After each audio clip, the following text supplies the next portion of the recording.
എവിടെയാ അമ്പു പോന്നാ? എവിടാ? അല്ലല്ലയോ? അല്ലല്ലേയും പിന്നെ വേറെന്താ?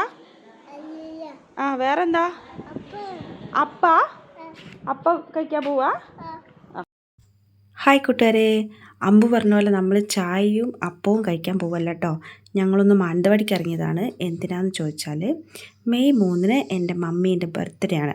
അപ്പോൾ അതിനെന്തെങ്കിലും സർപ്രൈസ് ഗിഫ്റ്റ് കൊടുക്കണമല്ലോ വിചാരിച്ചിട്ട് എന്തെങ്കിലുമൊക്കെ ഒന്ന് വാങ്ങി വരാം. ഞങ്ങൾക്ക് യാതൊരു ഐഡിയ ഇല്ലാണ്ടാണ് പോയത്. അങ്ങനെ ഗിഫ്റ്റ് വാങ്ങി.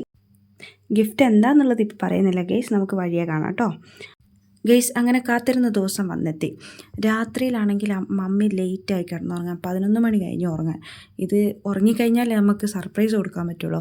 അങ്ങനെ ഉറങ്ങിയെന്ന് ഉറപ്പിച്ചതിന് ശേഷം ഞങ്ങൾ പുറത്ത്, അതായത് വർക്ക് ഏരിയയിൽ ഇരുന്നിട്ടാണ് ബലൂൺ വീർപ്പിച്ചത്. അതിൻ്റെ കൂടെ തന്നെ ഒരു ചെറിയൊരു പായസം ഉണ്ടാക്കി. ഇനിയുള്ള മെയിൻ പരിപാടി എന്ന് പറയുന്നത് ഡെക്കറേഷനാണ്.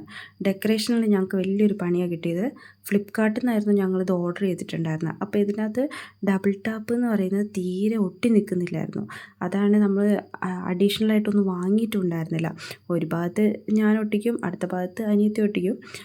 അത് ഒരു സൈഡ് സെറ്റാക്കി വരുമ്പോഴത്തേക്ക് അടുത്ത ഭാഗം പൊളിഞ്ഞു പോകും. ലാസ്റ്റ് ഞങ്ങൾക്ക് ഇത് സങ്കടവും എല്ലാം കൂടി വരുന്നുണ്ട്. സമയം ഇങ്ങനെ പോയിക്കൊണ്ടേ ഇരിക്കല്ലേ. അതിൻ്റെ ഇടയ്ക്ക് മമ്മി എണീറ്റ് വരുമോ, അതിലും ടെൻഷൻ. അങ്ങനെ എങ്ങനെയൊക്കെയോ ഒരുവിധം എല്ലാം കൂടി തട്ടിക്കൂട്ടി ഒപ്പിച്ചെടുത്ത്. ഗെയ്സ്, ഇനിയത്തെ നമ്മുടെ പരിപാടി എന്താണെന്ന് ചോദിച്ചിട്ടുണ്ടെങ്കിൽ ടേബിൾ സെറ്റ് ചെയ്യാന്നുള്ളതായിരുന്നു. അതൊക്കെ ഞങ്ങൾ ചടപടേന്ന് വേഗം സെറ്റാക്കി എടുത്ത്. ഇനി മമ്മീനെ പോയി വിളിച്ചുകൊണ്ട് വരണം. ആൾ നല്ല ഉറക്കമാണ്. അനിയത്തി പോയിട്ടുണ്ട് വിളിക്കാൻ വേണ്ടിയിട്ട്. മമ്മി വരുമ്പോഴത്തേക്കും വേഗം ലൈറ്റൊക്കെ ഓഫാക്കി. എങ്ങനെയുണ്ട് ഞങ്ങളെ തട്ടിക്കൂട്ട് പരിപാടി? മമ്മി ബർത്ത്ഡേൻ്റെ കാര്യമേ മറന്നുപോയിട്ടുണ്ട്. അവൾ വേഗം കണ്ണൊക്കെ പൊത്തിപ്പിടിച്ചാൽ കൊണ്ടുവരുന്നത്. മമ്മി ചോദിക്കേണ്ട എന്താ പരിപാടി എന്നൊക്കെ. കാണുമ്പം എന്തായിരിക്കും എക്സൈറ്റ്മെൻറ്റ് നമുക്ക് നോക്കാം.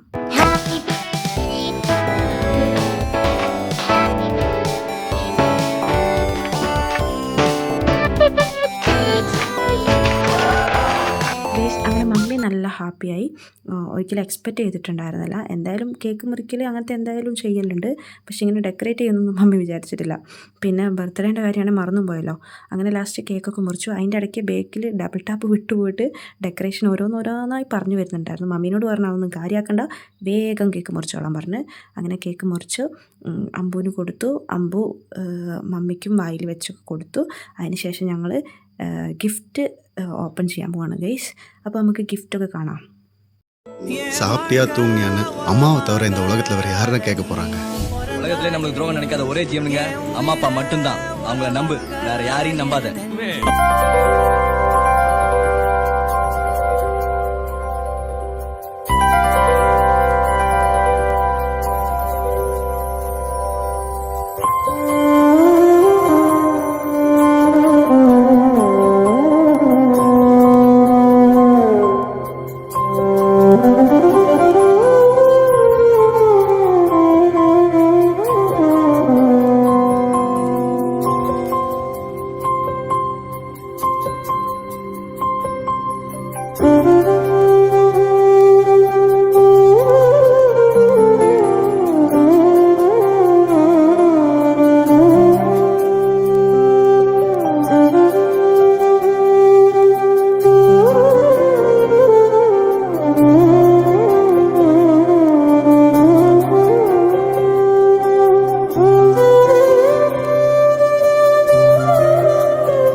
ഗെയ്സ്, ഈ ഗിഫ്റ്റായിരുന്നു ഞങ്ങൾ മമ്മിക്ക് വേണ്ടിയിട്ട് ഏറ്റവും സ്പെഷ്യലായിട്ട് ചെയ്തത്.